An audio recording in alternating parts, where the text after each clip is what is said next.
All right, here we go. All right, just give me a sec here. I'll be right back real quick.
All right, back.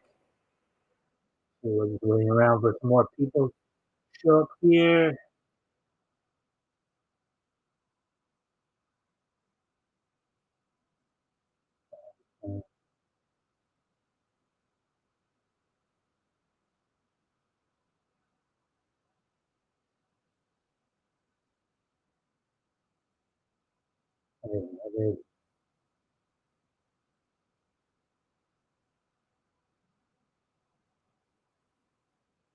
All righty then, there we go. All right, we're gonna wait for a few more people to show up before we get started here. Hope everybody's doing well tonight. Anyways, um, uh, hope everybody's having a good week. We're winding down the week now. You have quite a bit, we'll have quite a bit to go over tonight. So I'll talk more about that in a few minutes here. As I say, want to give people a chance to get in here and come in and say hi and stuff like that before we get started. While we're waiting, of course, I guess, let's see. Scooby Dooby Doo, where are you? I got some work to do now. Come on, Scooby Doo, I see you, pretending you got a shiver. 'Cause you're not fooling me, 'cause I can see the way you shake and shiver. You know you got a mystery to solve, so Scooby Doo, be ready for your act. Don't hold back. And Scooby Doo, you're gonna have yourself a Scooby snack. That's a fact. Scooby Dooby Doo, where are you? We're ready and you're willing. And we can count on you, be Scooby Doo. You know we'll catch that villain. I'm Popeye the Sailor Man. I'm Popeye the Sailor Man. I'm strong to the finish as I eat my spinach. I'm Popeye the Sailor Man. I'm Popeye the Sailor Man. I'm Popeye the. Well, we have a third person in here. Hello, third person. You can like and share the stream as well. See if we can get some more friendly people in here. That'd be appreciated. Thank you for that. Anyways, so I hope you're having a good week thus far. Anyways, hey Rick, and I live in a garbage can. Kind of like Oscar the Grouch, huh? Anyways, hey Rick. So, yeah. So, anyways, we got 3 people in here now. So you excited for tomorrow night, Rick? Probably be sending you the StreamYard link sometime earlier in the day, of course. Morning my time, probably. by the time it comes to you, it'll probably be like midday your time, more than likely.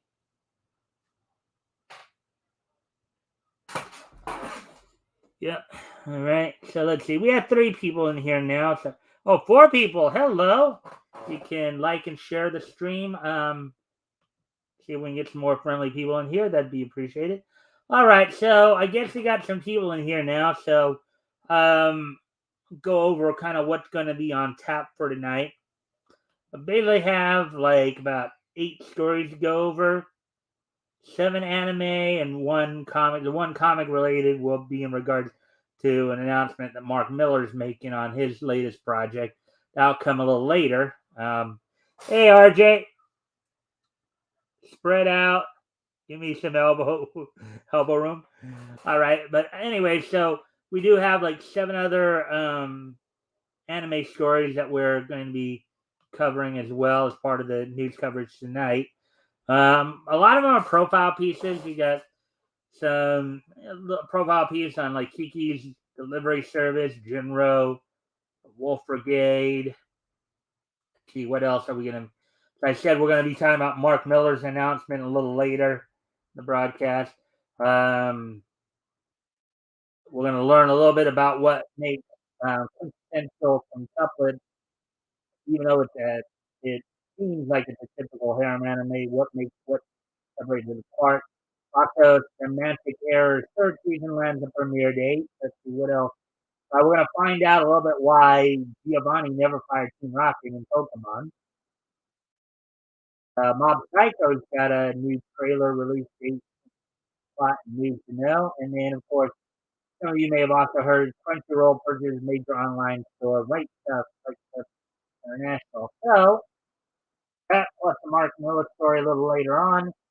So, with a few people in here now, without any further ado, why don't we get started on the news coverage?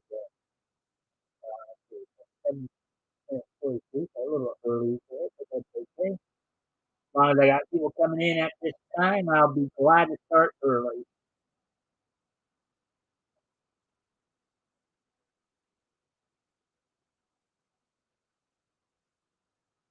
Alrighty then. Well, alright. So,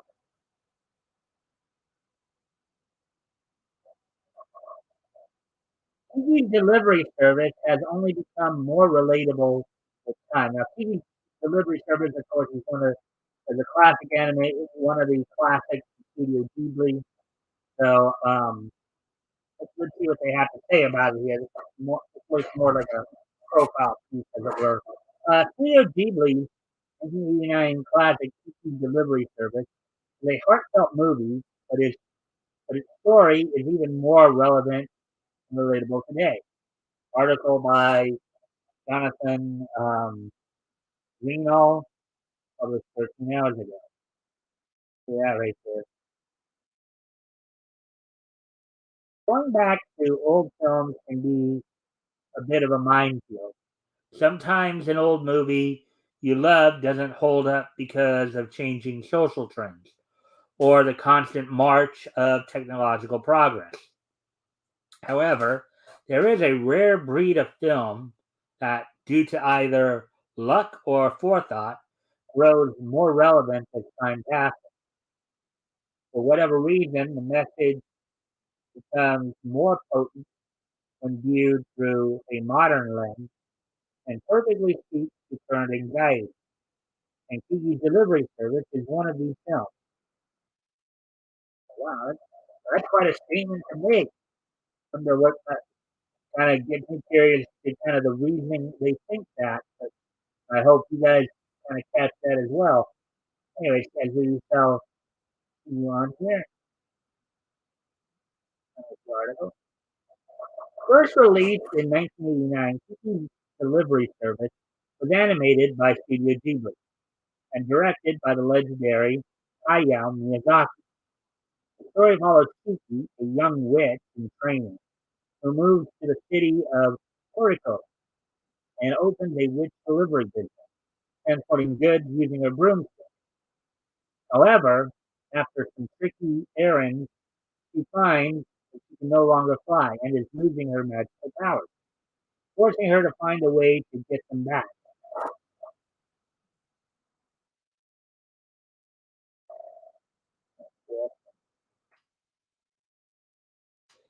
Kiki's plight.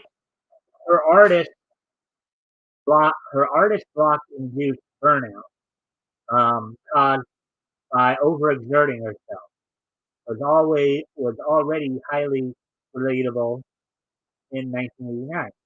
The film's message feels all the more relatable today in the era of side hustles and monetized hobbies.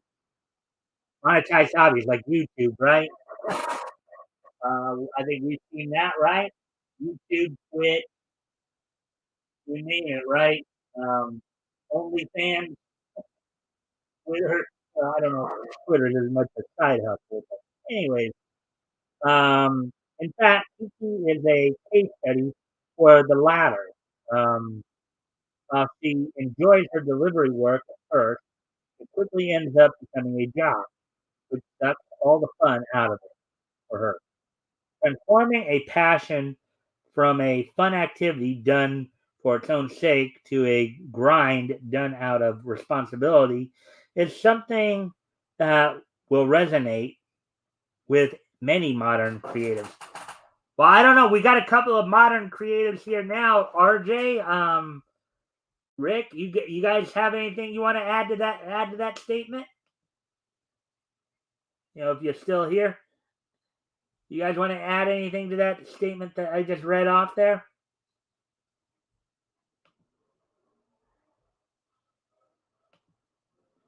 Give you guys a moment to respond before I continue on with the article.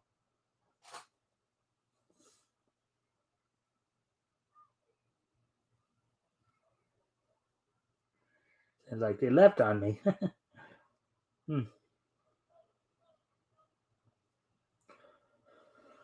All right, well, I'll continue on then with the article here.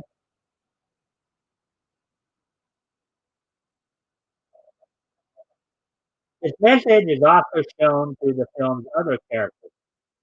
Umbo's desire to fly and urge to create a flying machine aren't dampened even after he is nearly killed in a blimp accident, as he kept true to himself, accepted his desires, and never lost sight of his passion. He thus avoided Kiki's fate.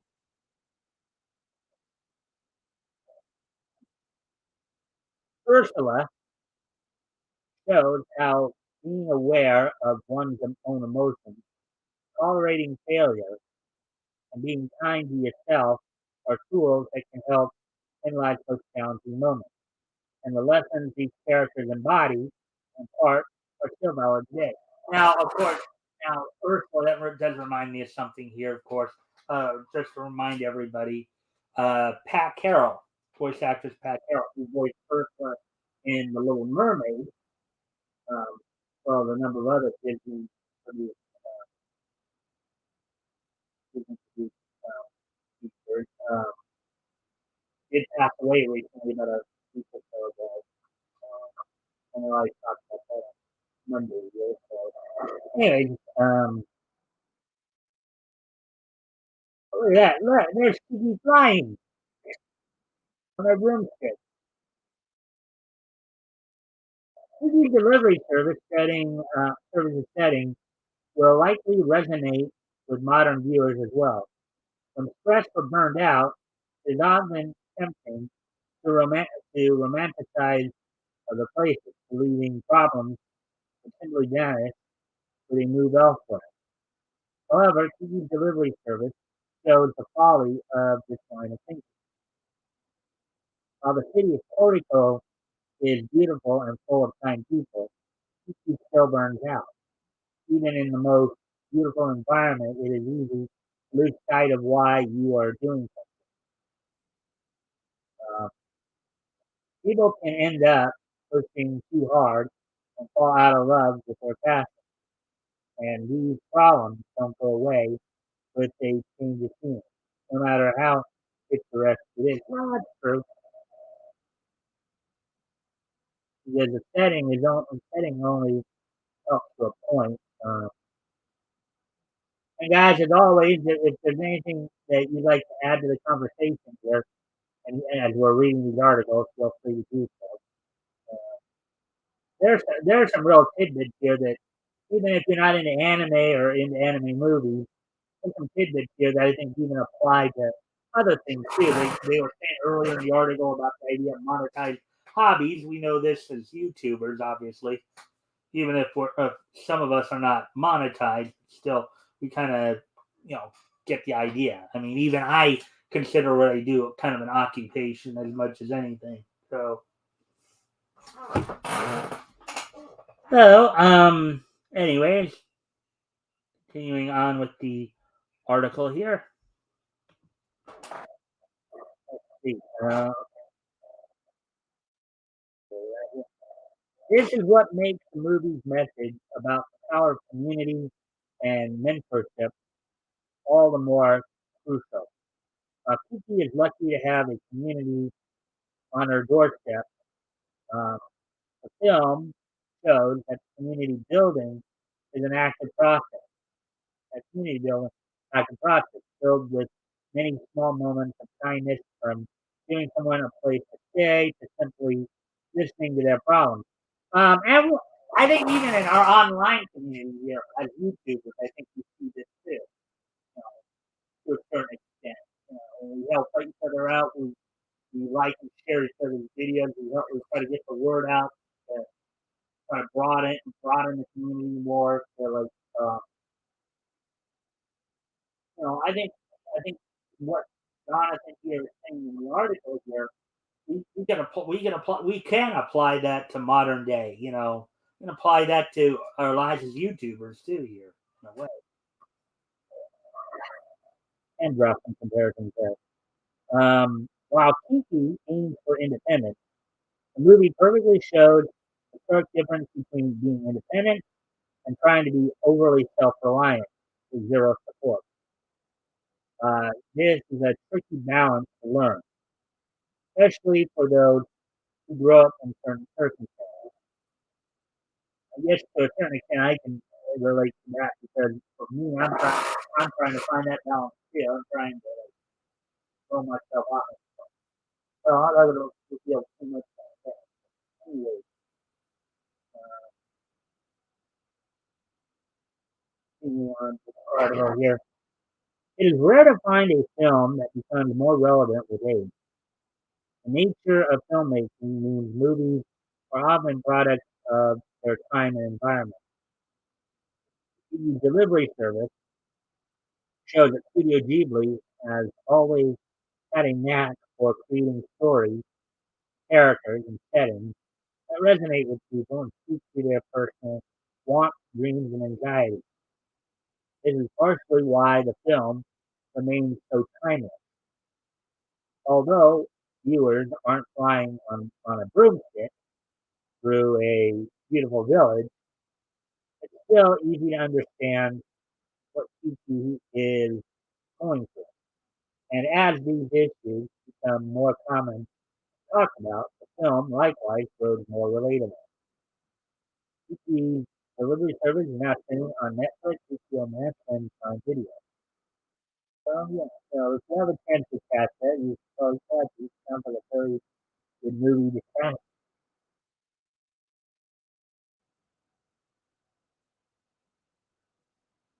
1989, so that's like 33 years ago.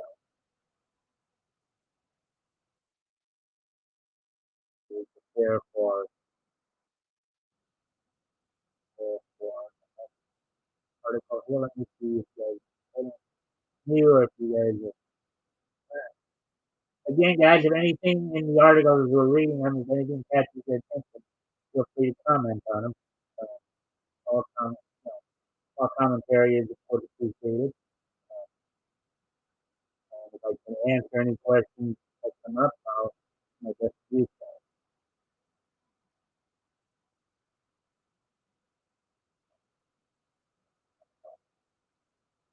All right, then. So here we go. So the next article here, Jin-Roh, the Wolf Brigade deserves as much acclaim as Ghost itself.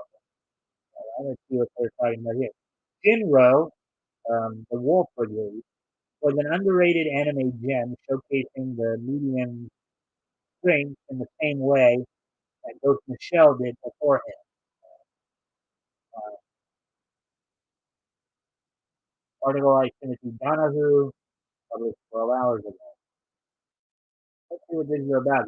I myself, I don't think I ever saw it in the Wolf Brigade. I did see Ghost in the Shell, and the Ghost in the Shell was pretty good. Uh, yeah.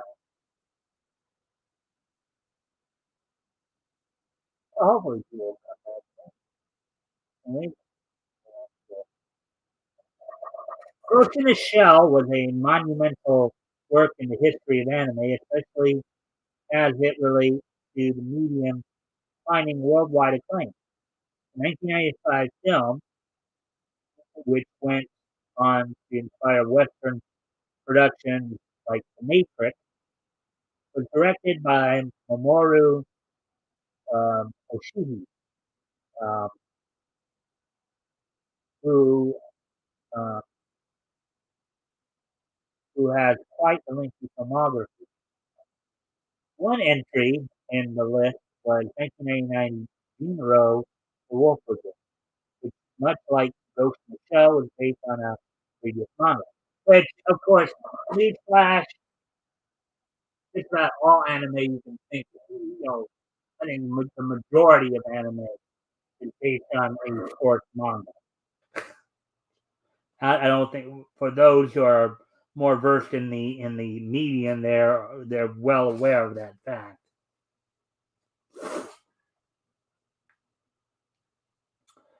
Let's see.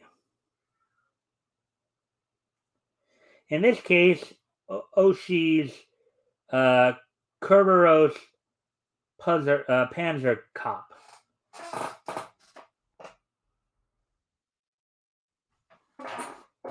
Though Ghost in the Shell is still lauded and highly regarded by many, Jin-Roh doesn't receive nearly enough acclaim. From its storytelling and themes to the animation quality, The Wolf Brigade was a landmark movie in its own right. It was also representative of the zeitgeist that was going on in anime that allowed it to reach a wider audience than ever. Here's why another of Oshii's works deserves more time in the spotlight. Go off camera for a moment. Be right back. The content thus far. I'll be right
All right, I'm back.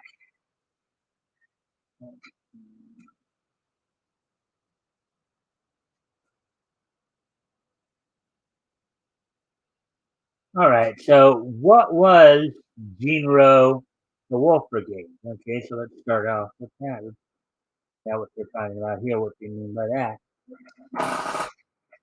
Based on Oshii's manga, and also written by him, Jin-Roh, the Wolf Brigade, was actually directed by Hiroyuki Okiura, though it has all the hallmarks of the former's work. So on the manga. The movie is set in an alternate world wherein Germany, not America, bombed Japan during World War II, leading to a much different version of the 1950s. Um, the protagonist is Kazuki Fusei, a member of the Kerberos Panzer Corps. The unit, namely Fuse himself, are discredited after a young girl detonates a bomb, killing herself in an act of terrorism.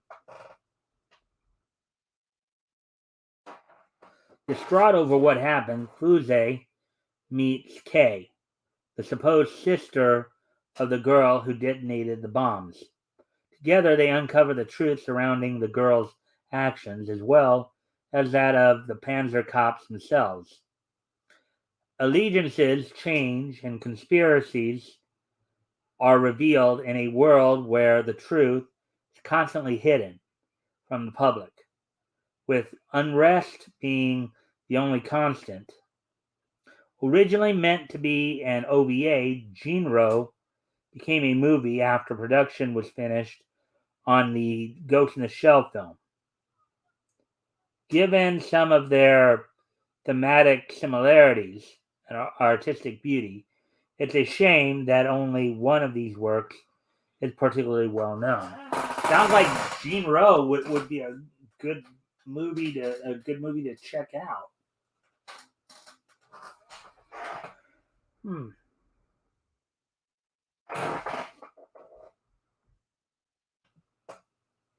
Oh, we got one person came back. And if you can like and share the stream and see if we can get some more friendly people in here, that'd be appreciated. So, anyways, Jin-Roh should be just as acclaimed as Ghost in the Shell. Right, so let's see what they have to say about this now. Though not quite a cyberpunk setting, namely due to taking place in an alternate version of the past, Jin-Roh is very similar to Ghost in a Shell in terms of themes and story. Both have societies full of unrest, unease, and protest, fueled mainly by the government and bureaucratic red tape that keep their everyday citizens from the truth.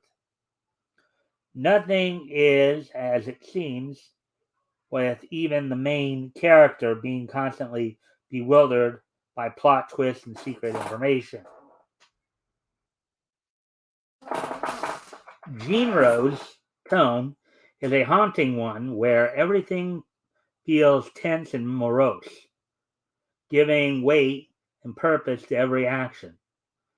It's all bolstered by downright beautiful traditional animation that blows most Western productions at the time out of the water.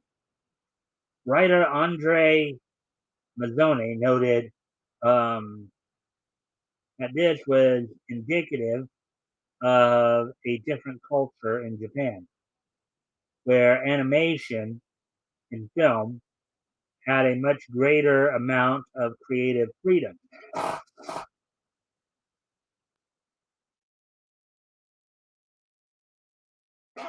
Speaking of which, it's for this reason in particular that the movie is such an underrated gem.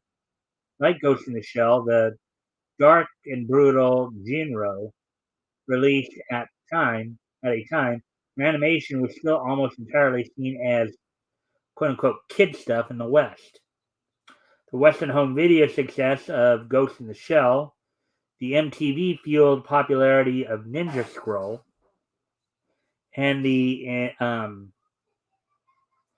inarguable fame of Akira helped to turn this tide, with anime showing that animation could also be used for mature adult-oriented fare as well.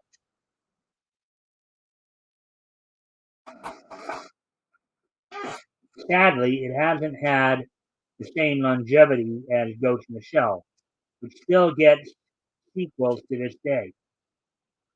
Jin-Roh's lack of connection to a hugely popular franchise also means newer anime fans might not have it on their radar. Nevertheless, its legacy is still felt in Japan, where the movie was and still is highly regarded. It even received a live-action remake in South Korea under the title Ilong, the Wolf Brigade. In time, it may receive the same recognition in the West, with those looking at the retro anime classics of yesteryear, rediscovering what made Jin-Roh such a beautifully great production. Jin-Roh, the Wolf Brigade is streaming on Tubi TV. So theoretically, you could probably go watch it on Tubi TV for free. I don't think as far as I know, anyways, you don't need to become a member because I've watched some stuff on Tubi TV. So I don't think you need to become a member or anything like that to watch it. So, anyways, right back down to 2 viewers here, 31 minutes, 32 minutes. Let's see now.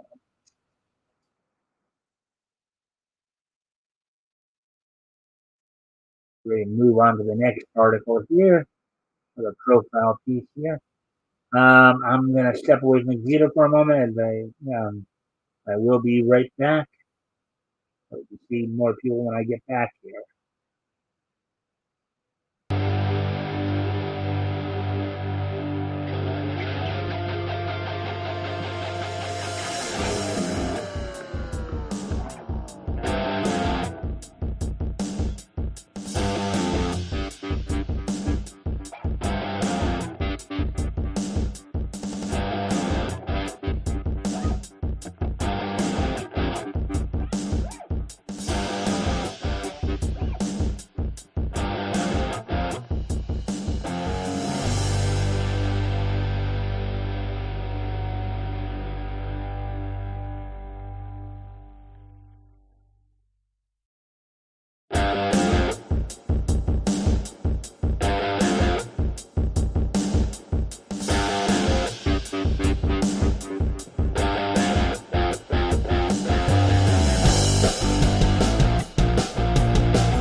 All right, I'm back. I hope, and I see somebody else has joined me. So hopefully, if you can like and share the stream, you can get some more people in here. That'd be appreciated. Anyways, we're going to go ahead and move on to the next article here.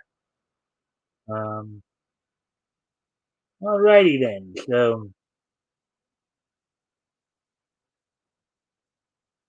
quintessential quintuplet seems like a typical harem anime. Here's what sets it apart. So, quintessential quintuplet seems like a typical harem anime at first, but its story will take viewers for a fun ride.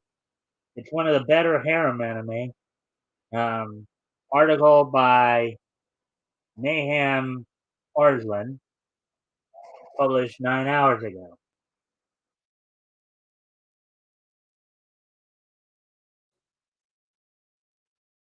Now, quintuplet, I believe, is like I believe that's like seven. Seven identical. Like twins is 2. Triplets is 3. Quadruple. Quintuplets actually 5. Yeah, 5 actually. But I think 7 would be sextuplets or something like that. Or septuplets. Anyways, the average harem anime features an average protagonist surrounded by gorgeous girls vying for his attention, which is true. Even though fans have come to love countless harem and reverse harem animes in the past, reverse harem, so the harem anime is one guy surrounded by a bunch of girls. Reverse harem is one girl surrounded by a bunch of guys. Kind of differentiate the point of the genre there. In the past, the genre has begun to feel oversaturated. Like many other genres, there are always series that set out to subvert typical genre tropes and freshen up even the most predictable of genres. Okay, now I remember. Now I remember the name of the show I was talking about yesterday, the harem anime um, where the teachers moved in with the student. That's Happy Lesson. Happy Lesson is what I was thinking of. Anyways, quintessential quintuplets has all the features of a typical harem, but still manages to be unique in its own way. It's one of the best animes to watch in 2022, without a doubt. For starters, it has excellent pacing, as the girls don't suddenly jump into the boiling pot of romance. Quintessential quintuplets follows a poor high school boy named Uesugi Futaro, who is a genius and very studious. On the other hand, the female protagonists are quintuplets: Nino, Ichika, Itsuki, Miku, and Yotsuba Nakano, characterized as rich and spoiled. Not to mention, the sisters are hilariously bad at studying. Oh boy, I could kind of see where this might be going. In ordinary circumstances, the girls wouldn't even give Futaro a second glance. But being absolutely hopeless when it comes to school, the tables turn. In other words, they basically need him to help them keep their grades up. That's what it's. Oh yeah, there's 4 of the girls right there. Hmm.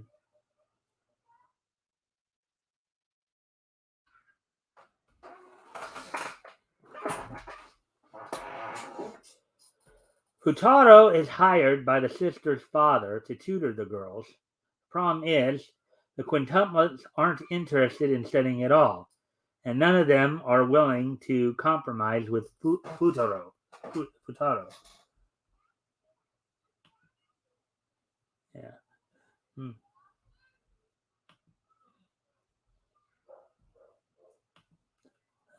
Hopefully you're enjoying article here. This sounds like a pretty fun anime to get into if you ever get a chance to watch it. Let's see. Let's see.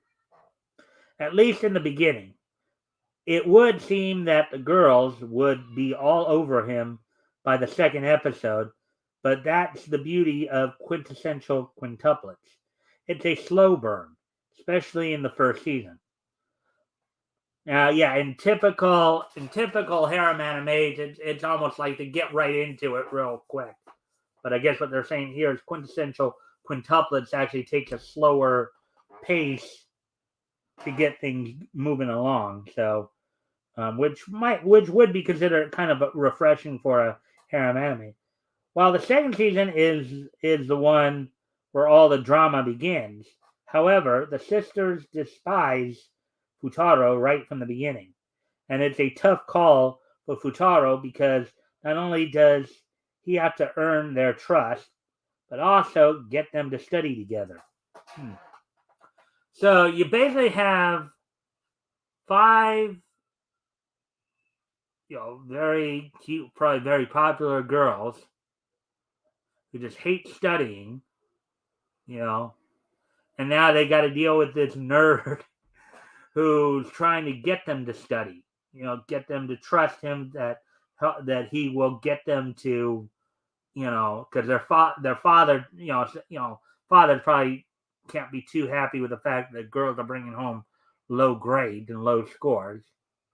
So he hires this nerdy guy to try to help them with their studies, and they're just not having it because they're more concerned with the cutest boys, the latest stud at school, or the latest celebrity hunk that they want to obsess over, as opposed to studying. Um, it's safe to say that the show is comedic at its core and offers a great laugh throughout each episode. Yeah, I mean, in a lot of the harem animes, a lot of the comedy is built around the interactions, both the physical and the nuanced aspects of the comedy um, come through in a lot of harem animes. And there are some typical tropes, of course, as they probably mentioned here too, which maybe we'll mention later. Anyways, getting back to the romantic element is definitely not lost, but it's also not put in the audience faces. Again, that idea of slowly building it as opposed to just boom. The relationship between the protagonists isn't also overdone, as each sister takes her sweet time in opening up to Futaro.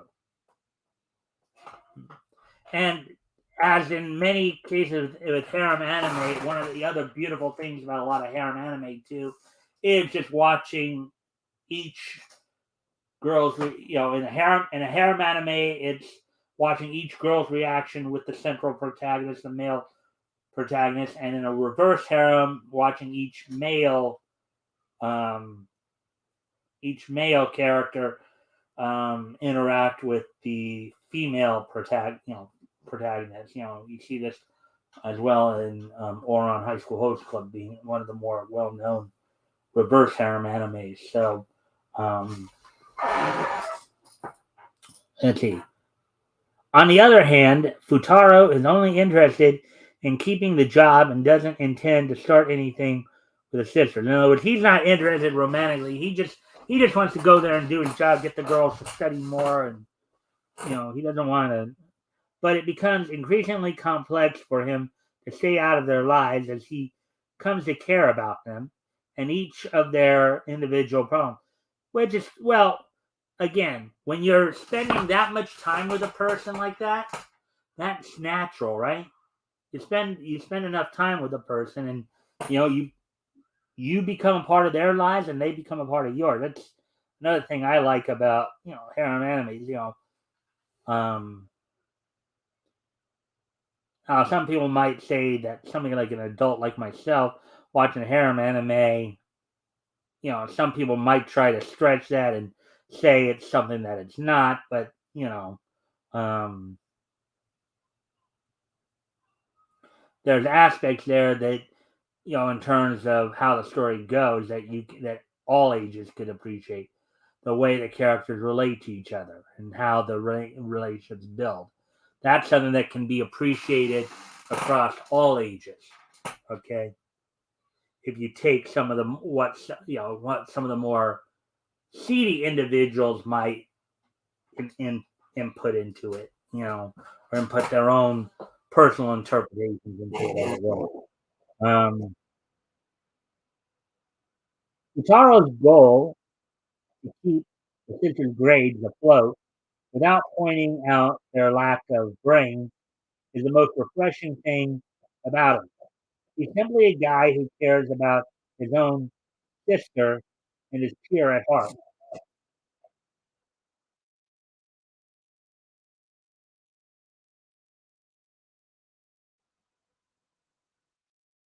When I'm now that I'm learning more about it, I'm even more interested in watching this at some point. It sounds like a very good anime. I I'm looking forward to getting around to watching this. Quintessential Quintuplets is hilarious, witty, and not overly mainstream. It has its ups and downs, but the story takes the point of not being tacky.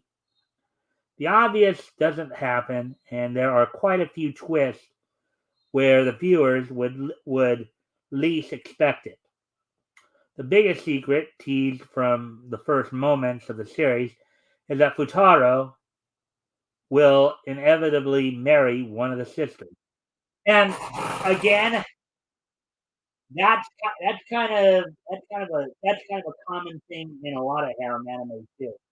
Usually, in most harem anime, even though there's usually like 3 to 5 girls that are competing for the attention of the central male character, eventually one of them does truly win out. You know, even in some of the ones more like quintessential couplets here, where main character would seem to want to have nothing to do with anything romantic.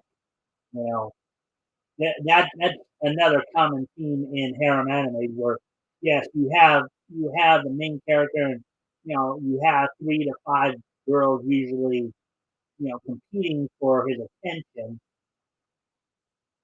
or eventually one of the girls to eventually win out, as it were. So let's see. Where are we at now? That makes it all the more interesting and juicier as it's only revealed in the last episode of season 2. Hmm. It sent fans in fits to discover which sister ended in the white dress. And at first glance, it's confusing to tell which quintuplet won Futari because they're quintuplets. They're like 5 identical beings, right? Um, Quintessential Quintuplets is one of the best harem anime series out there. Quintessential Quintuplets is currently available for streaming through Crunchyroll, with the original manga being published in English through Kodansha. I look forward to eventually watching this series. This series sounds very cool. Sounds like a very fun series to watch. Uh, would be interesting. I know there's probably nobody else in here, but it would be interesting to hear, if you guys do see this at some point. Um, it'd be interesting to hear what you guys have to say about it. Anyways, as we now get ready to move on to the next story here.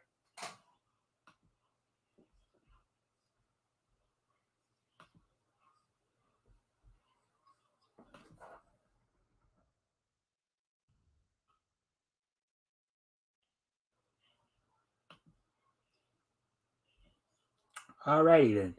So here's the next story we're gonna cover here. Good to see a third person back. Semantic Errors third season lands a premiere date. Manta Comics announces the highly anticipated premiere date for season 3 of Jay Sori and Andy's Semantic Error webcomic. Article by Hilary Lung, published 10 hours ago. All right. At least if I go by that scene we just saw, it seems like it might be a yaoi title.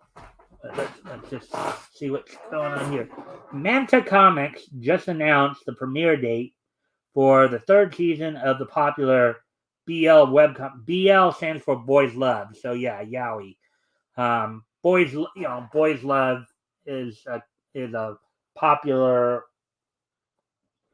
genre among female readers. Webcomic series Semantic Era.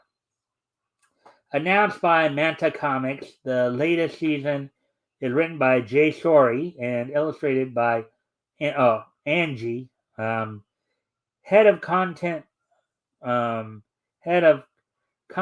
Moon Sok Jong said that the publisher has been, quote, hearing from fans who are eager for more Semantic Error and can't wait to find out what is next in the love story between these two compelling characters. Although Jong didn't broach the contents of the third season, they promise that fans, quote, are going to love this season. Well, if you're a fan, of course, now I'm reporting on it because it's something to report on. Doesn't mean I'm into Boys Love myself. For those out there who may be into that, that's your thing, then I suggest you watch along with me here as I continue reading the article if you want to find out more about this. But as I said, I put the information out there for people to use as they see fit. So, anyways, getting back to the article here, Semantic Era first premiered in March 2021 and has only grown in popularity since then. The second season concluded back in April 2022, so basically, about 4 months ago.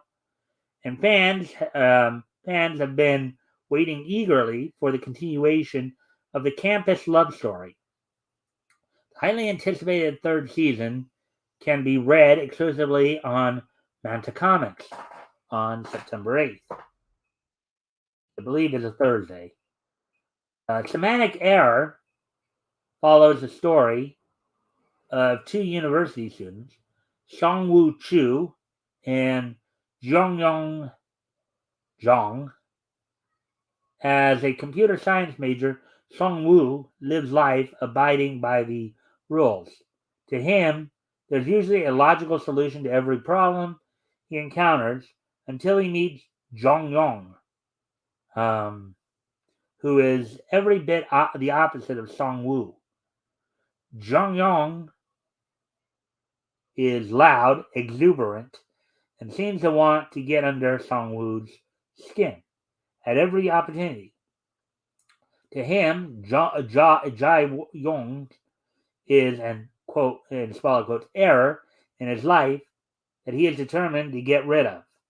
But as they get closer, their relationship evolves into from being a mistake to something more.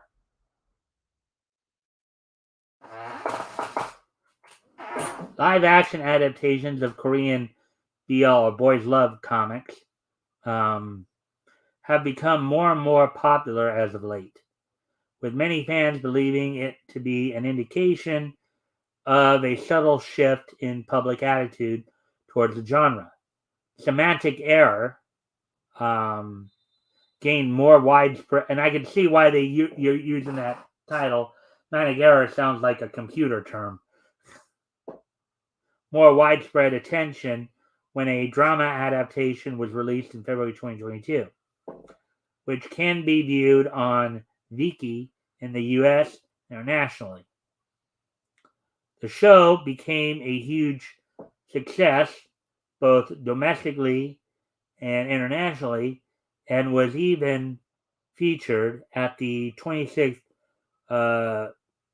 Bucheon International Fantastic Festival, BFON as it's known, where it received a warm reception.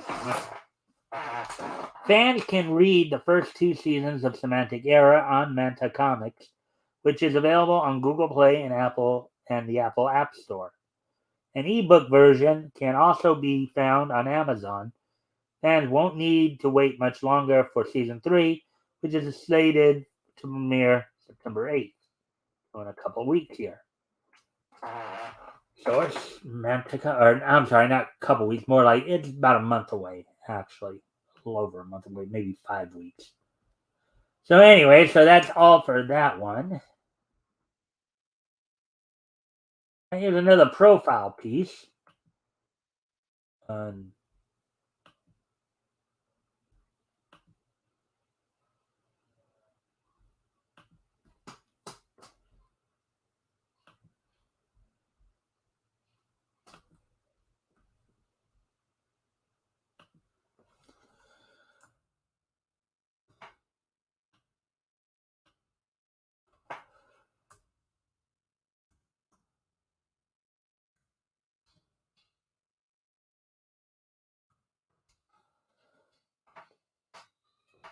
all right, we're back up to 3 people watching now. Yay! All right, so moving on to the next article here. Pokemon. Why did Giovanni never fire the Team Rocket trio? Of a Pokemon fans, I'm sure that's been a burning question throughout the franchise's entire run, from Indigo League to Orange Islands, through Johto, through Hoenn, through Sinnoh, and the rest. So let's see what the. Despite being the series' main antagonist, the Team Rocket trio has disappointed Giovanni more times than they can count, much to his chagrin. Article by Erica Hennessy, published 7 hours ago. And there you see from left to right, James, Meowth, and Jesse.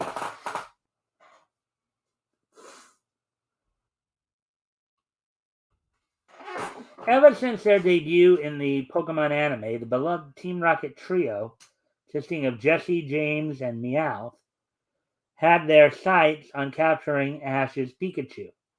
While they did pose problems for Ash and his friends in nearly every episode, they never managed to be the ones to emerge victorious, making them comedic relief villains at the end of the day. Yeah, constantly getting blasted off after trying to steal Pikachu for the umpteenth time or whatever, right? Naturally, these losses caused Giovanni, Team Rocket's leader, to display sheer resentment towards them. It wasn't until the anime's 14th season, Pokemon series Black and White, that the three were able to get on Giovanni's good side. However, with their constant setbacks up until that point, it would only make fans curious as to why Giovanni chose to keep giving them more chances to redeem themselves.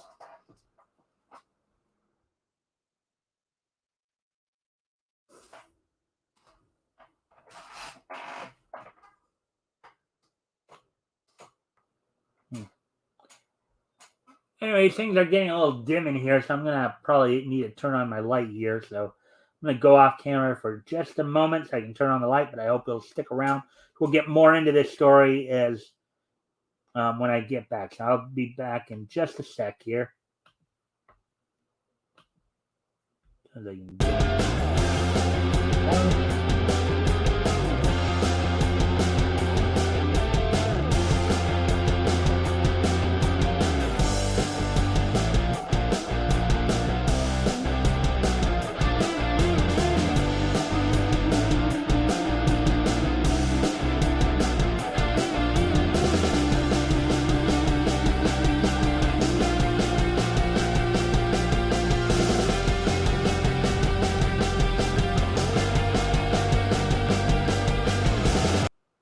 All right, I'm back. So, all right, Team Rocket may have been different back then. In Pokemon Emergency, the second episode of the anime's pilot season, Van Favorite Rocket made their first appearance through a wanted poster. Although their previous whereabouts and deeds were unknown, there was still the possibility that they were a serious threat to the public, at least back then. Um, it was not until they encountered Ash's Pikachu and their hostile demeanors that their hostile demeanors went down the drain. as capturing that specific Pokemon became all they cared about. As expected, their constant obsession with Pikachu would decrease both the quality and quantity of their successes. But perhaps Giovanni had faith that they would revert to their old ways in due time. That's an interesting theory, and the thing is too is that, and I don't know if it was ever indicated that Giovanni knew they kept going after Pikachu or not, that particular Pikachu. Granted, Ash's Pikachu would become a very strong Pokemon throughout the series, and inordinately strong without having to evolve into Raichu. But still, it's a Pikachu. It's not, just get even from me watching Pokemon watching Pokemon over the years I have a feeling that if they went to Giovanni and said, "Yeah, we're trying to capture a Pikachu for you," Giovanni would probably have a fit. Like, a Pikachu? What in the world are you thinking? Try to at least catch, if you're going to catch an electric type, catch at least a Raichu or an Electabuzz or whatever. Don't catch a Pikachu. You think I want a Pikachu? That's probably what Giovanni's reaction would be if he actually knew that they were trying to capture a Pikachu for him. But that's just my guess there. We got even more people. Well, if you guys can like and share this thing, see if we can get some more friendly people in here, that'd be appreciated. Anyways, as I will continue on with the article here. Let's see. All right. Miyamoto left an imprint on Team Rocket. All right. Before the position was handed down to him, Giovanni's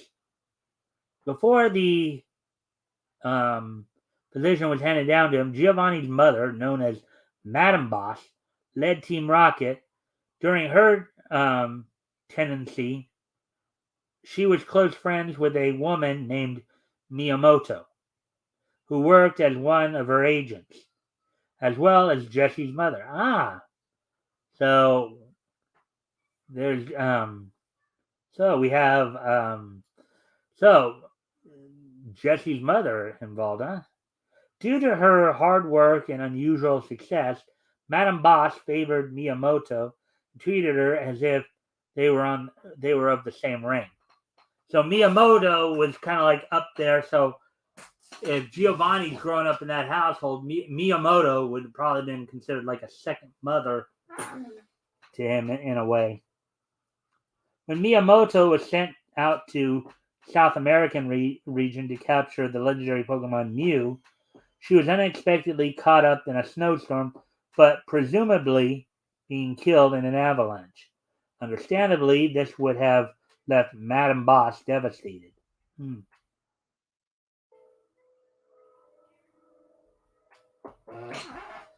Knowing how important Miyamoto was to his mother, it is possible that Giovanni chose to respect her wishes in keeping her friend's memory alive by letting Jessie remain on Team Rocket, given the fact that she is all that is left of Miyamoto. Now that sounds almost like, I mean, at least compared to the Giovanni that I've come to know, from watching Pokemon myself, and probably a lot of fans, learning that's kind of interesting. That he actually may have a soft side for Jessie just due to the fact that she's the daughter of somebody who's very close to his own mother, who, as I said, may have been like a secondary maternal figure to him. Go figure.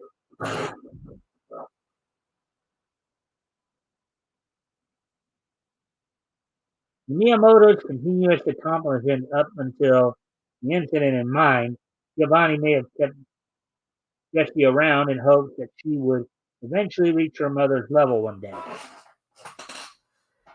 James was surrounded by immense wealth.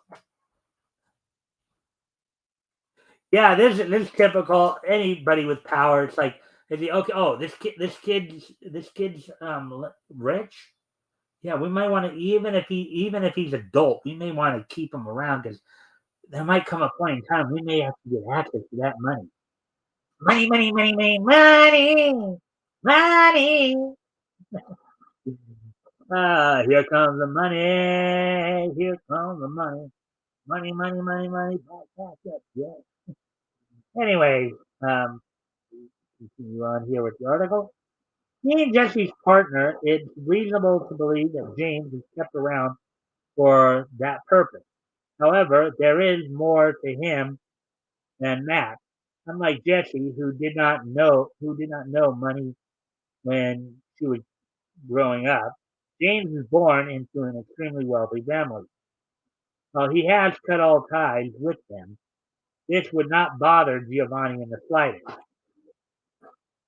Combined with his strong desire for power and money, Giovanni most likely did not hesitate to take advantage of this, which remains a popular theory among fans. Had he let James go, he would lose all that access, something that would be one of the most beneficial conveniences. In other words, even if James is cut ties, there's always a chance that as long as Giovanni stays close to James, he might have access to that money someday. Maybe James might, reconcile with his family, get access to the money. Maybe he'll inherit the money, and then Giovanni can, by extension, get hold of some of that money. Money, money, money, money. The trio has pledged their devotion to Giovanni. As a group, Jesse, James, and Meow have shown their undying loyalty to Giovanni throughout the anime. No matter how many times he's scorned them, while not many other members have made their feelings towards him known, the iconic trio definitely care about impressing him the most, with probably a close second being Butch and Cassidy. I'd say a close second behind Jesse and James there would be Butch and Cassidy. So, even when they failed, they managed to pick themselves back up and try again, when they could have just run away and quit.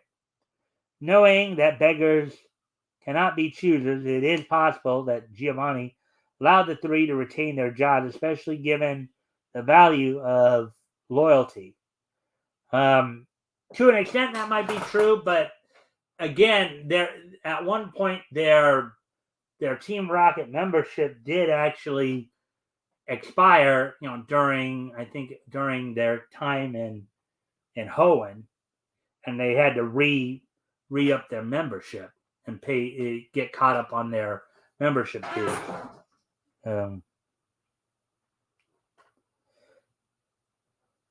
On top of that, he was aware of the importance of having as many agents as possible, as it was critical in aiding Team Rocket in achieving the ultimate dream of world domination. Oh, there we go. That was kind of a fun article to get into. Some interesting stuff to kind of get into the undertones of Pokemon. Sure, many fans had wondered why Giovanni would keep around a couple these bumbling idiots, as it were. Anyways, we'll get to this next article here pretty soon. I'm going to need to step away from the camera again for a moment, but I'll be right back. So hopefully there'll be some of you back when I get back.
right, I'm back. And again, if there's anything you guys catches your attention that you want to comment on, feel free to do so. Um, Anyways, we're about to move on to the next article here. Um, anyway, so Mob Psycho 100 Season 3 trailer release date, plot, and news to know. With the third and final season of Mob Psycho 100 approaching in the fall lineup, here is everything to know about the explosive Bones Shonen. Article by Lara Adams, published 5 hours ago.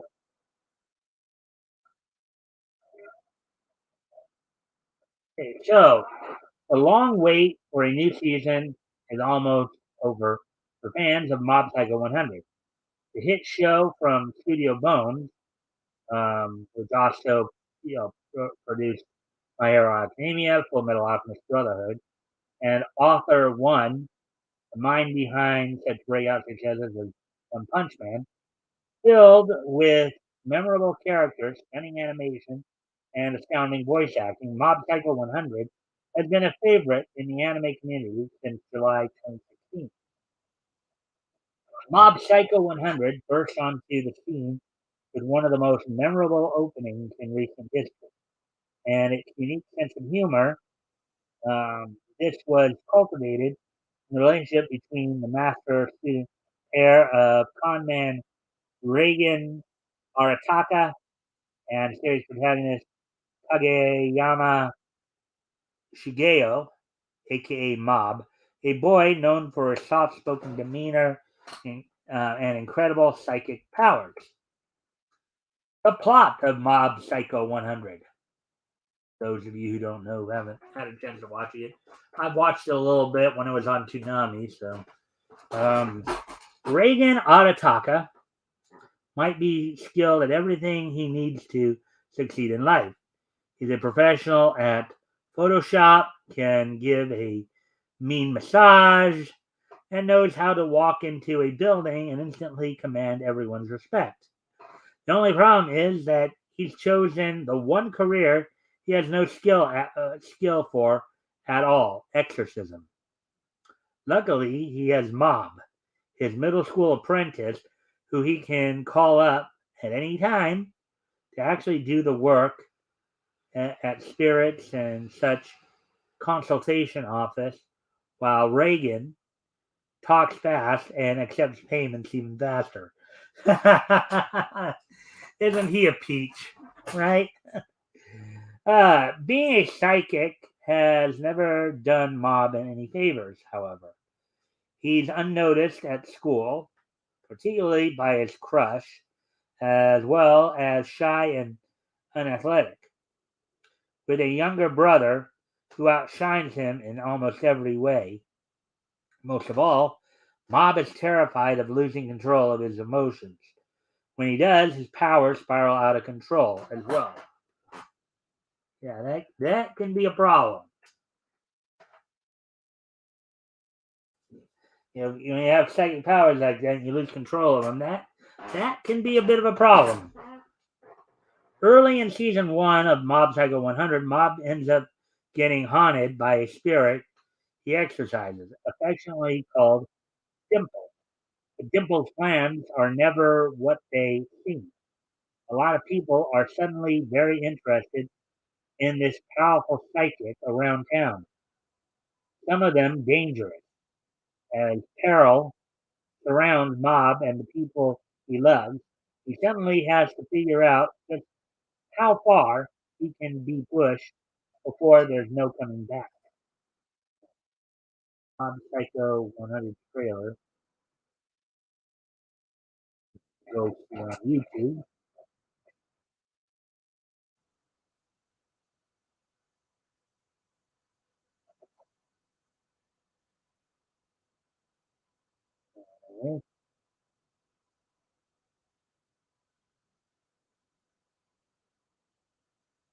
Let's see. The trailer for Mob Psycho 100 season 3 seems to indicate the show picking up after season 2 left off. Um, with Mob accidentally growing a giant broccoli in the middle of the city, and several plot points finally coming to a head. The quote and smaller smaller quote, the Buckethead religion, as well as Dimple's possible return to full power, were seeds planted early in season one, as was Mob's hopeless crush on Tsubomi. However, the trailer also indicates that Mob is now looking forward to his future and might not be as comforted by the idea of working at spirits and such consultation office as Reagan expects. This could be a potential point of controversy between the two as Mob tries to reach beyond what Reagan has imagined for him. That is going to be an interesting thing to go through. Moreover, though he came close in season two, we have yet to see Mob truly in his 100% potential. At his 100% potential, being betrayed by Dimple, who has been a close friend, on top of all the other stressors in his life, might be enough to push Mob over the edge. Mob's brother, Kageyama Ritsu, and his psychic friend Hanazawa Teruki might be on his side, but if Mob is exposed as the powerful being he is, he can say goodbye to any semblance of a normal life he might have once had. Yeah, because if he gets exposed as somebody who's extremely powerful, people coming out of the work from people who are trying to just kill him to keep him from using his powers, to people coming along like government agencies or secret societies trying to get control of it, get hold of him to get hold of his powers to use for their own purposes. Mob Psycho 100 Season 3 release date. Mob Psycho 100 Season 3 will be released on Crunchyroll in October 2022, so a couple months away here. Tachikawa Yuzura will be returning to the series, promoted to executive director after serving as main director for the first two seasons.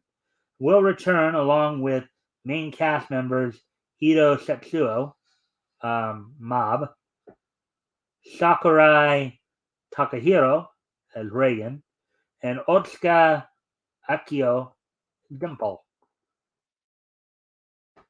To have the main cast and crew returning for what will almost certainly be the final season is a fitting hurrah for such a special and beloved show. October remains a few months away, so be sure to catch up on Mob Psycho 100 on Crunchyroll or Funimation to be ready for season 3 premiere. I don't know if they'll be doing like a simulcast where they'll be doing both the English sub and dub titles along with the regular showing. All right, so this is going to be the last anime article we're gonna do here.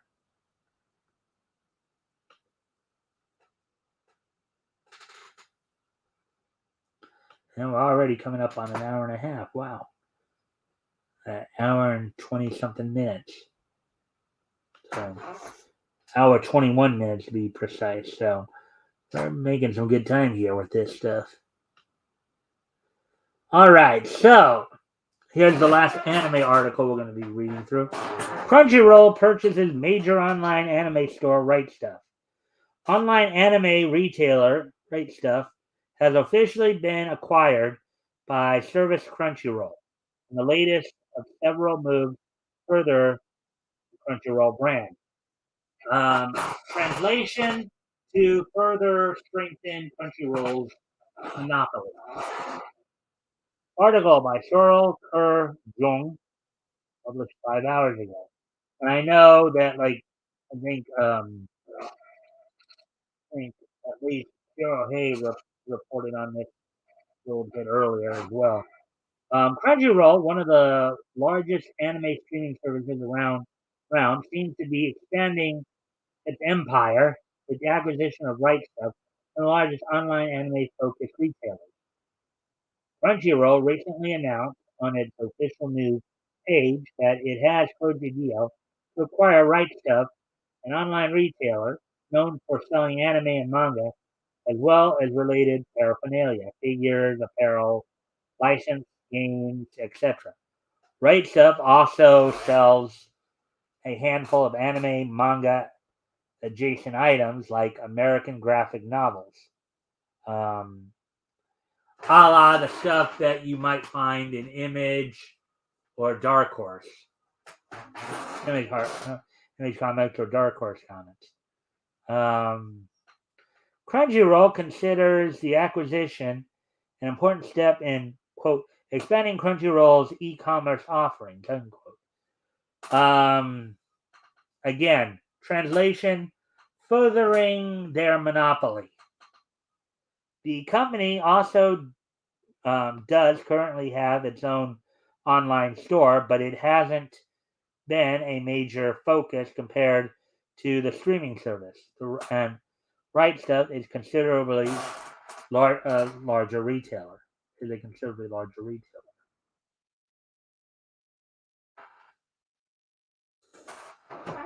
Audiences' response to Crunchyroll's announcement has been largely negative. The comments on Crunchyroll's post are full of concerned fans worrying that the acquisition may spell disaster for Right Stuf. Some have pointed out that Right Stuf currently stocks anime distributed by Sentai Filmworks, a company which currently operates High Dive, an anime streaming service which directly competes with Crunchyroll. While there is no indication at the time of writing that Right Stuf's Sentai Filmworks products will be removed, fans remain concerned about the state of the library.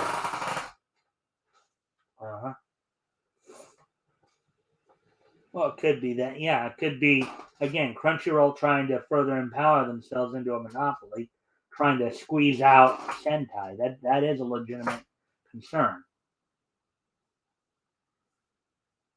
But then again, you could also have Sentai.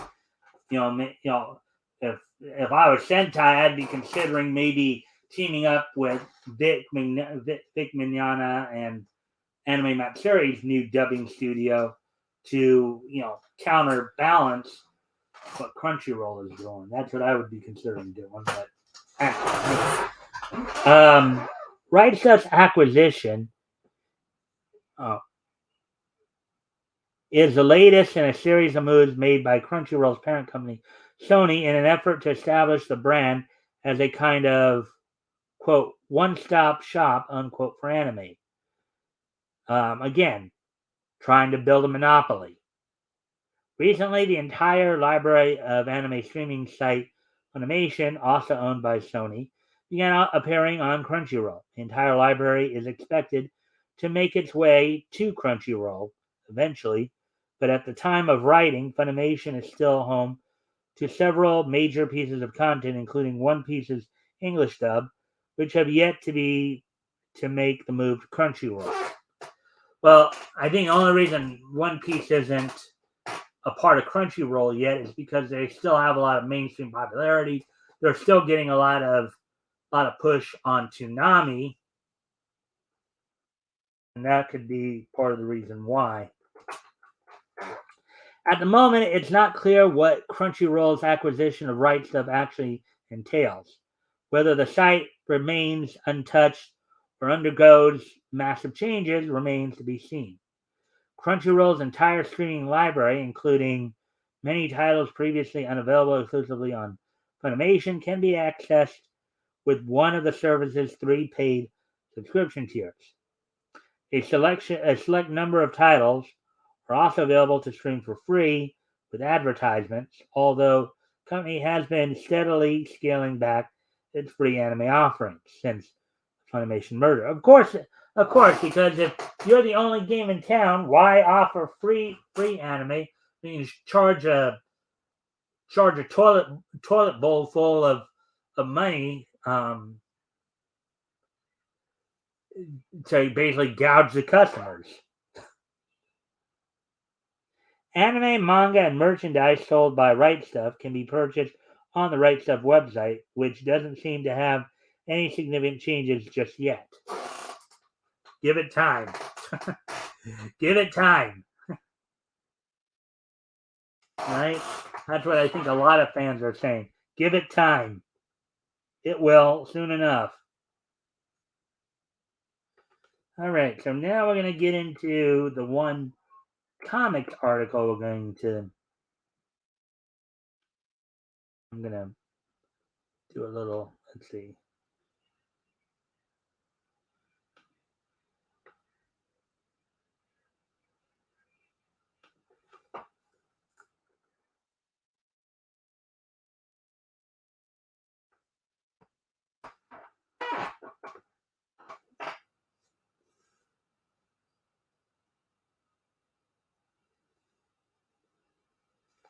All right, there we go.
All right, so anyways.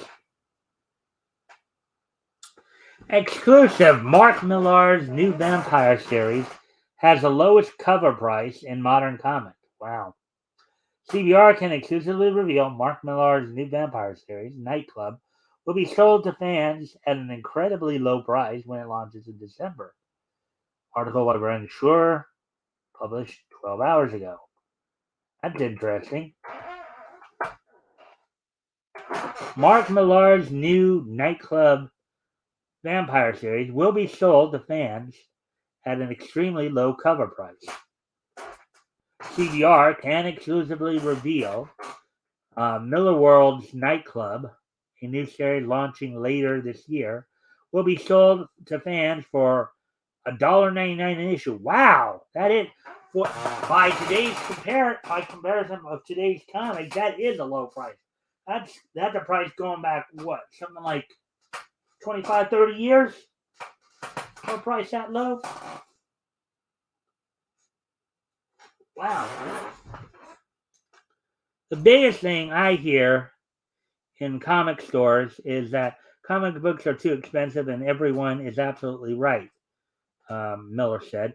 Quote, I remember them creeping up to $3 and then $4 became the norm, and now I'm seeing $5 and $6 for which is true. Yeah, that's exactly true. When you generally read them in about 10 minutes. But I also understand why the costs have gone up. Overheads are enormous compared to typical magazines, and if you pay the creators properly, you're out tens of thousands of dollars per issue, and up to $200,000 or $300,000 up front for every 6 issue run before they're collected into a trade. Miller World prides itself on asking artists what they get paid at Marvel and DC and increasing the rate to get them to work for us. So we're very aware of the numbers involved. But at the same time, I really want to try a crazy experiment. So I think what that crazy experiment is, make comics as cheap as possible and still to see if fans will actually end up buying more of them. You know,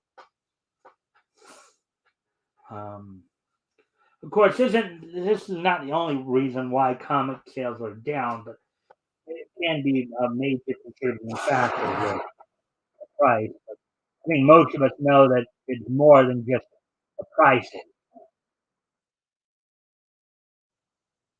Anyway, I'm going to step away from the computer again for a moment just to take care of something real quick. I'll be right back.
All right, I'm back now, so let's get back to the article here. Let's see. All right, so let's see. So, quote, we're going to take our most commercial and high profile launch this year and sell it at less than half the price of a current comic. We're going to slap $1.99 on every issue of Nightclub and just see what happens. The artist we've hired is fantastic. Juanin Ramirez has been doing some amazing stuff over at Marvel, so it's a total treat to have him here. Nightclub itself is a big show I created in house at Netflix, and it's a super commercial concept, so it seems like a great franchise to try the experiment on. Upping prices all the time seems like a bad move when people are tightening their belts in the real world, which is true. Comics are kind of a luxury item, and it's not like when you have when you when you consider the grand scheme of things, people are not going to keep paying $5 to $6 a comic when their money is shrinking to the point to where they can barely keep up on paying the rent or keeping up on their grocery bill. So, um, I really want to give this a try. Every time the prices have changed in the comic since Major Malcolm Wheeler Nicholson gave us Detective Comics almost 90 years ago, they've gone north instead of south. Yeah, but in Major Nicholson's defense, okay, a little bit here, it still stayed like it took 20 years, it took like 25 years before took something like 25 years before the first increase in comp, and that just went up just 2 cents from their inception back, like going back as early as 1933 to when like Eastern Color was doing the kind of. In fact, actually, I'd say the first 3 comics weren't even, they were actually free because they were promotional pieces. There were 3 comics that were published by Eastern Color Publishing before the first official comic went on sale in, I think it was July of 1934 with Famous Funnies #1. Okay, from 33 and into early 34, the first 3 comics were actually free because they were promotional pieces. They were like meant to like put it out there. Okay, what do you think? For people to read them and see. Okay, what's this? But from when Famous Funnies #1 came out in July of 34, and later, of course, Major Nicholson came out with what was known at the time as National Allied Publications in 1935. Comics had been 10 cents, had been basically a dime from that point up until like the early 60s, 25 to 30 years there. And I don't think the first increase in comic book sales, the price, cover price, came about to like 62, I believe. Went from 10 cents to 12 cents. So yeah. So, and now I get Millar's point. I get that. Yeah, it's always increased. It's never the price never decreased. They never scaled back the price. Especially during. Um, they just gradually went up. To where now it's like $5, $6 for a comic instead of as it was back then, 10 cents. Um,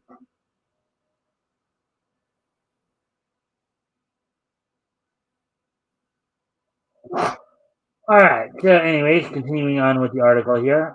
Quote: This is therefore the first time in comics history someone has gone in the opposite direction and charging less money for their big new book. Sure, it means we have to sell twice as many copies to make the same money, but if this works and does as well as I think it will, it's something I really want to see Marvel and DC replicate. Well, Marvel and DC need to do more than just lower their price. Okay, because I doubt even if Marvel and DC were to go back and make all their comics 10 cents again, like it was 90 years ago, as it were, that still wouldn't get people to buy enough of them to cover their cost. Okay. DC and Marvel have other issues other than just simply the price of comics. Okay? That's only a symptom of a much bigger problem there. Okay, it's not just the prices, Mr. Millar. It's what they're choosing to put into the comics as well.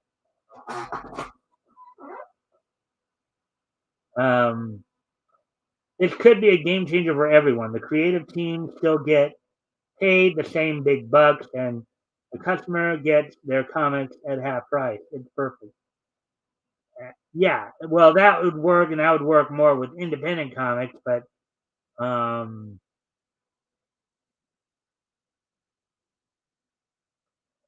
but I think Millar is a little short-sighted here, in my own personal opinion. I don't think he really sees the bigger problem.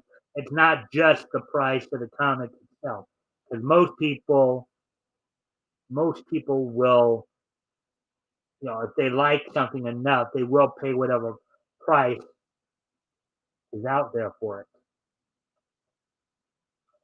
But the problem at DC and Marvel is that that it's not just the price; it's what they're putting into the comics. It's the agenda pushing. It's stories like, oh, Superman's gay now, or Superman's bi, or let's make Robin bi where we're at it. Making those the big issues of the comics um, is not the way to go.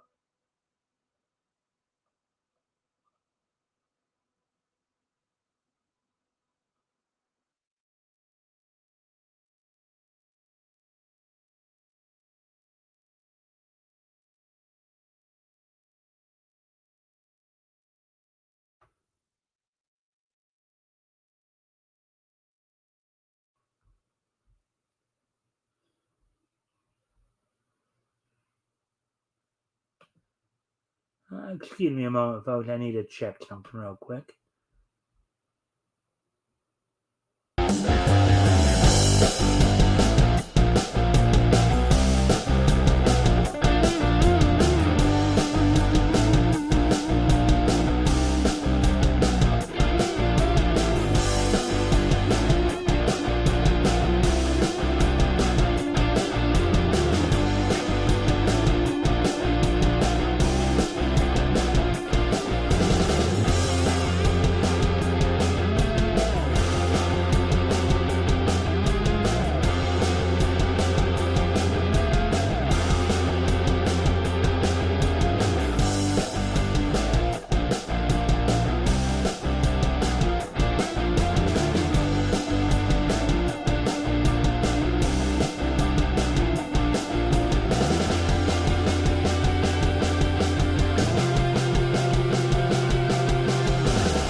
Ready then?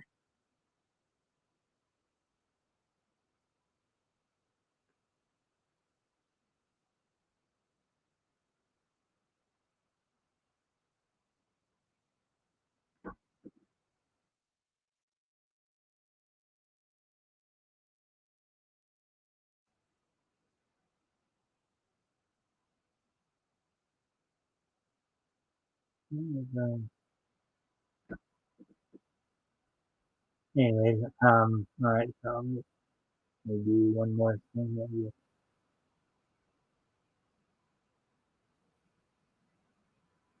one more thing here, and then I will.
All right. So, anyways,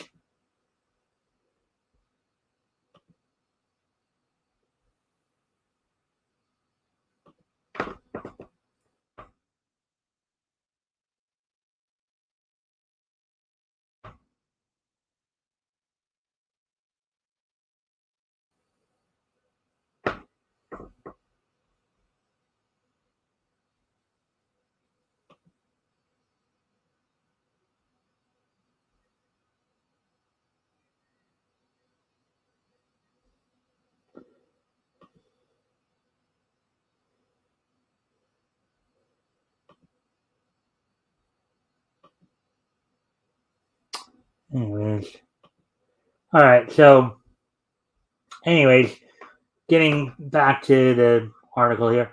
Earlier this week, Millar also announced two new series debuting in 2023. Big Game, which is a new crossover featuring art by X-Men's Pepe Larraz, and Nemesis Reloaded, which is a return to the character created by Millar and Steve McNiven in 2010, featuring art by Batman's Jorge Jimenez. Quote, we stole Marvel and DC's biggest artists this week, but I think this might actually be even bigger because it could change things for everyone if it works, Millar said. I love shaking things up. It's always fun to try something new. Nightclub is out in December, and I have a feeling it is going to be massive. Let's see if it catches on, unquote. The synopsis for Nightclub number 1 reads, and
all right. Well, anyways, it finally did.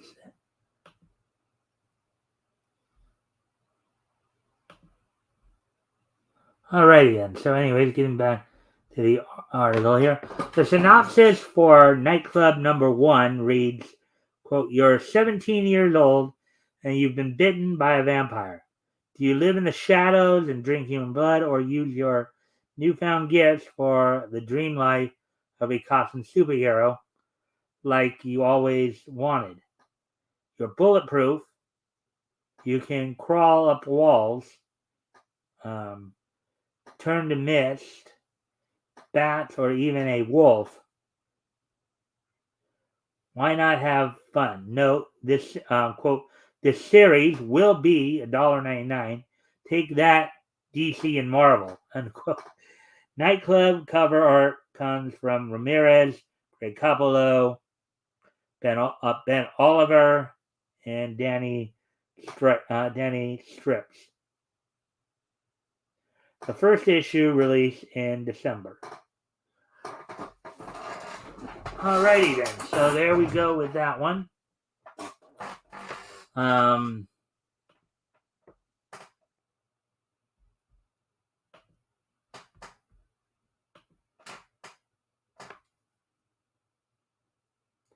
Alrighty then, so now what we can do is we can start do some wrestling wrap up here.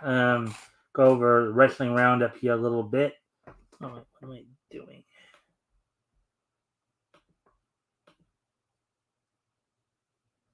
As we do have some WWE news to go over, and now Triple H has been putting his.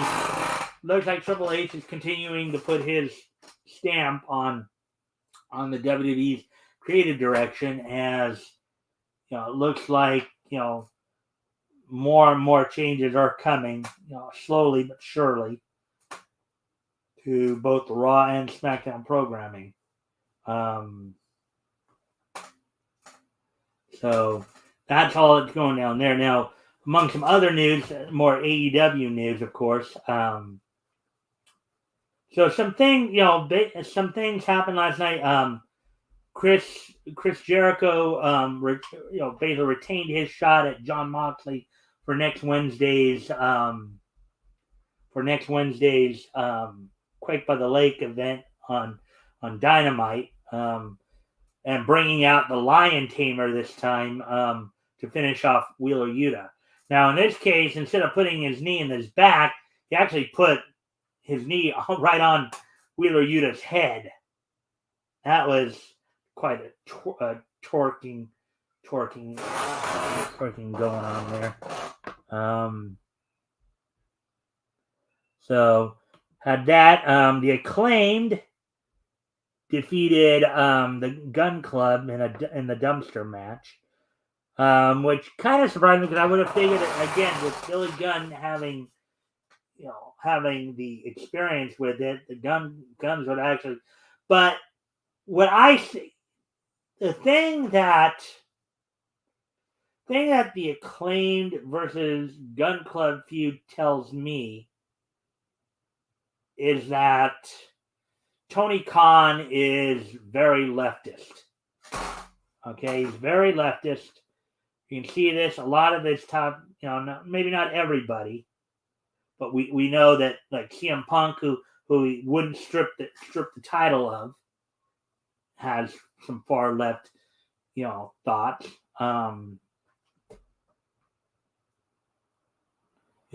Based on some of the comments he made, particularly, about abortion and about almost think of CM Punk more as a beta male now. But and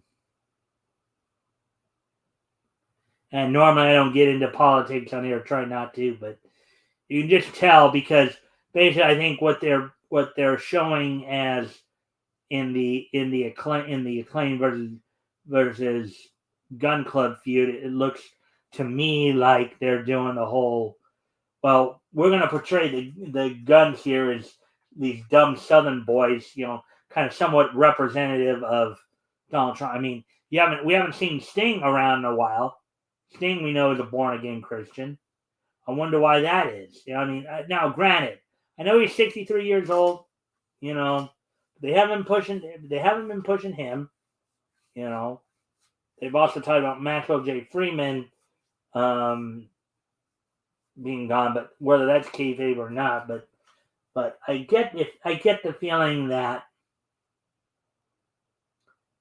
they're I mean, when you look at it, because they made a huge during Pride Month, they made a bunch of vignettes where some of the members of the AEW locker room who were of the LGBTQIA plus persuasion had vignettes, one of them being Anthony Bowens as an open gay man. Okay, and the whole shtick of ass boys, I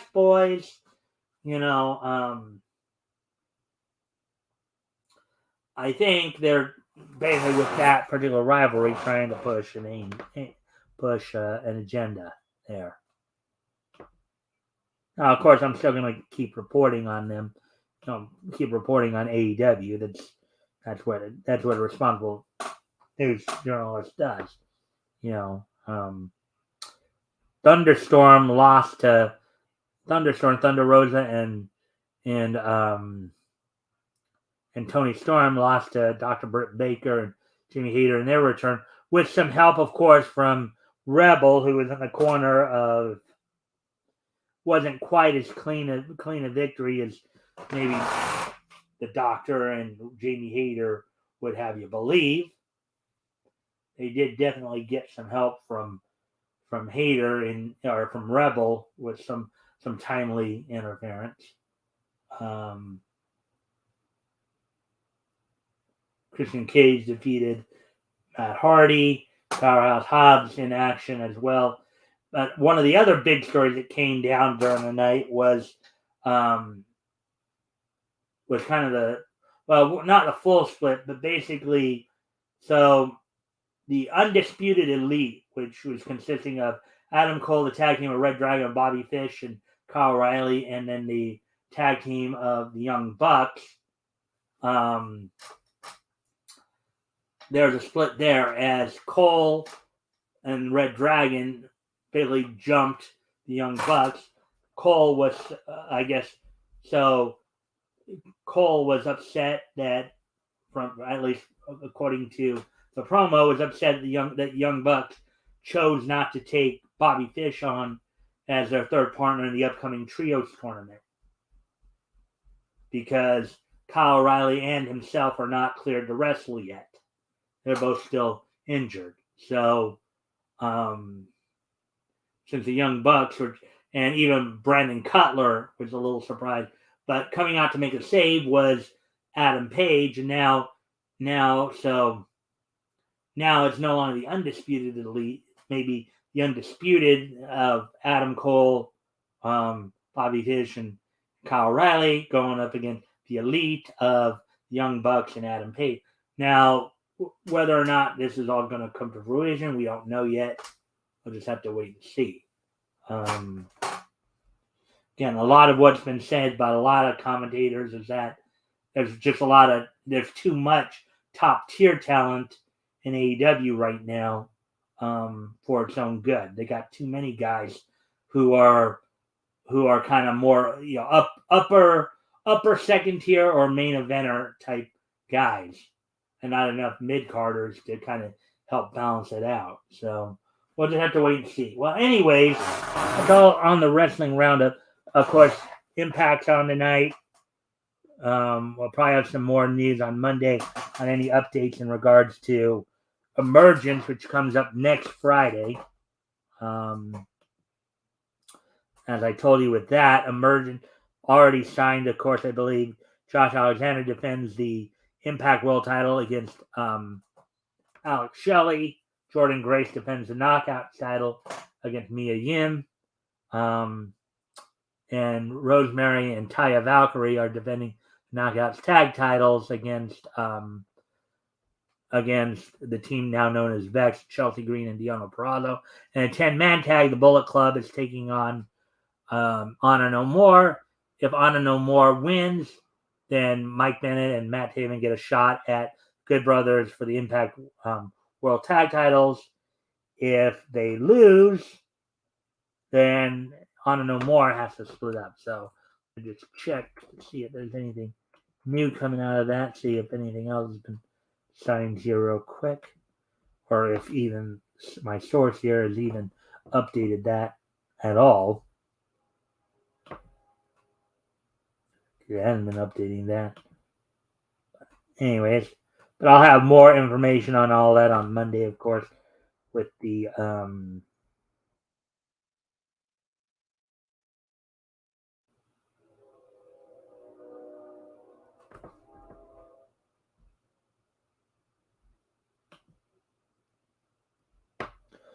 now tonight also AEW has a special AEW Dark Elevation as well. No, they didn't update that, of course not. Anyways, AEW Dark Special Elevation tonight, I guess due in part to Rampage tomorrow night and Battle of Belts going on. So, and as I previously mentioned, one match has been signed for Battle of Belts 3, which will be taped tomorrow, but will be shown on Saturday. Is Claudio Castagnoli defending the Ring of Honor title against Konosuke Takeshita or Takeshita, however you want to pronounce it. From what I understand, it could be pronounced either way, but some people argue that it's pronounced Takeshita.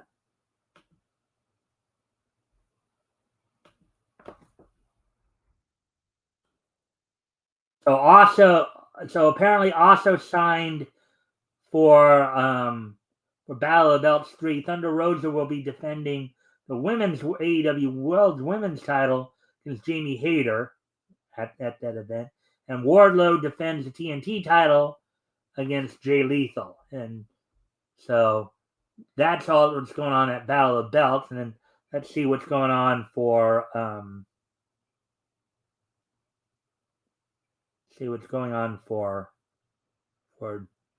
Rampage. What's going on for Rampage tomorrow night? Let's see what we can find out here. As it will be live. So Jon Moxley will defend the interim world title. Well, actually, no, this is an interim world title. So Mance Warner came in. He's coming in to challenge Moxley in what they call an eliminator match. This is the type of match that they've been doing where, basically they'll give you a shot. If you can beat the champion in a non-title match or in an eliminator match, then you'll get a shot at the title at some later point. If you lose, then you don't get a shot. But basically, Mance Warner will be taking on Jon Moxley on tomorrow night's live Rampage for a shot at Moxley's interim world title. Also, Swerve in Our Glory, Keith Lee and Swerve Strickland will be defending the AEW World Tag Team title against Tony Nese and Josh Woods with Mark Sterling in their corner. And then actually, Madison Rayne of Impact Wrestling will be actually wrestling for AEW that night versus Layla Gray, who's kind of he's under the management of Stokely Hathaway, who brought him in to kind of fill in for Red Velvet as a member of the baddies, but the other baddies have not been too keen on her being there. So that's all that's going down there. So I think that's as much of the wrestling wrap up as we need. So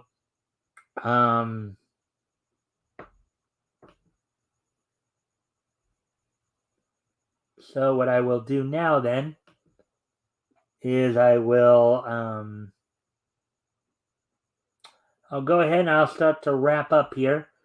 Getting to this day in each history has gone over 2 hours here. 1947, 1982, 1992,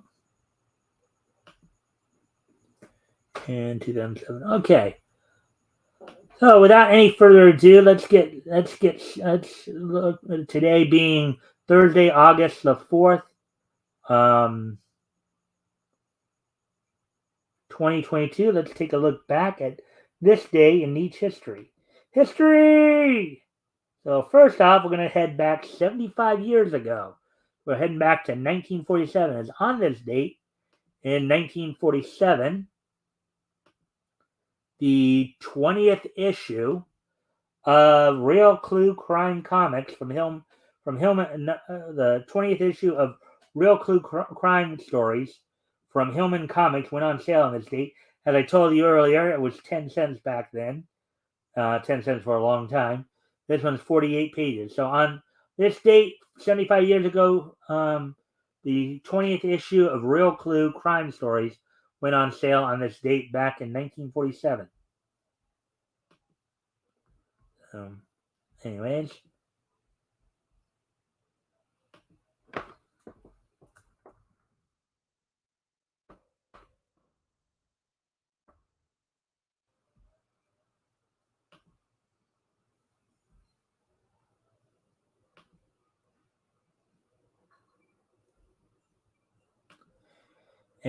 Moving on to the next piece of Meach history.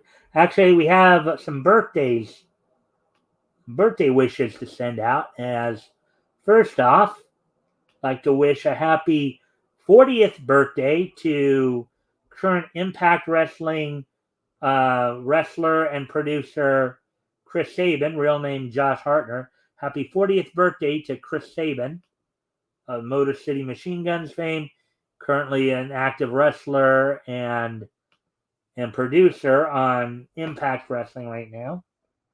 one half of the legendary team, the Motor City Machine Gun, with Alex Shelley, who, as I mentioned earlier, will be challenging Josh Alexander for the Impact World title at Emergence a week from tomorrow.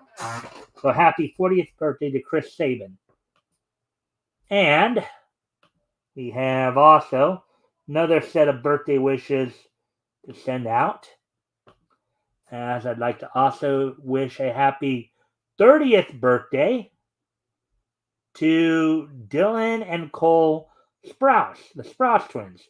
Now, most people know the Sprouse twins, from their life, from their roles on The Sweet Life with Zach and Cody, and then the sequel, The Sweet Life on Deck. That's where they mostly know their roles were.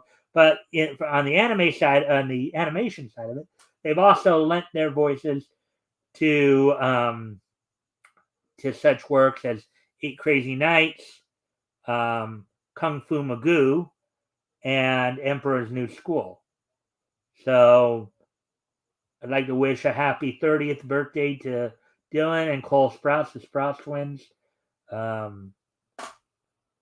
Mostly known for their roles as Zach and Cody on The Sweet Life of Zach and Cody and Sweet Life on Deck, as well as lending their voices to such projects as Eight Crazy Nights, Kung Fu Magoo, and Emperor's New School, rather.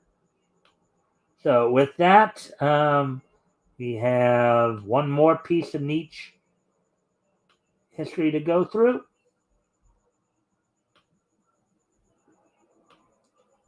As on this date, 15 years ago today, on this date, 15 years ago today, Naruto Shippuden, the movie, was released in Japan on this date back in 2007. So back in 2007, the fourth overall film in the Naruto franchise. This is the first movie of the Shippuden part of the process. The first Shippuden movie. But on this date, 15 years ago today, Naruto Shippuden, the movie, was released in Japanese theaters. So with that, guys, I thank you for being here tonight. Don't forget, tomorrow night, we're going to, Rick Piper of Cross Comics is going to be joining me as we are going to be starting our coverage of April of 1939 in our historical comic retrospect, looking at DC works. We'll be focusing in particularly on the first appearances of Batman, the Golden Age, Red Tornado, Ma Hunkel, and the first published appearance of Sandman. And I'll explain that more why I emphasize the first published appearance tomorrow night. We go through that. So with that all being said, guys, I thank you guys for being here. And I hope to see everybody back here tomorrow. Bye.